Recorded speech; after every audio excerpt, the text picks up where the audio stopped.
سر self discipline, self control, یہ وہ terms ہیں جو سر اسپرچویلٹی، روحانیت، پھر ایون کارپوریٹ ماڈرن کتابوں میں بھی کامیاب ترین لوگوں میں ایک سیلف ڈسپلن ملتا ہے سر، بڑے لوگوں میں نہیں ہے سر، مشکل چیز ہے سر۔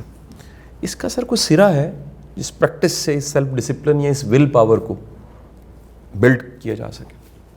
بہت سمپل ہے، مسلمان کے لیے تو سمپل ہے۔ مسلمان اپنے نفس سے جنگ کرتا ہے، اسے کنٹرول میں رکھتا ہے۔ اب نفس کو قابو کرنے کے لیے آپ کے پاس اسٹرانگ ول پاور ضروری ہے۔ اصل ویپن ہے ہی وہ کہ اندر اتنی اسٹرانگ ول پاور ہو کہ آپ اپنے نفس کو نیگیٹ کر سکیں۔ جب وہ نفس کے ساتھ لڑتا ہے تو اصل میں وہ سیلف ڈسپلن کر رہا ہوتا ہے اپنے آپ کو، تو اس کے لیے پھر دوسرے کام آسان ہو جاتے ہیں۔ تو میں تو یہ سجیسٹ کروں گا کہ نفس کے ساتھ لڑائی کرنا سیکھنا چاہیے انسان کو، باقی چیزیں خود آ جائیں گی۔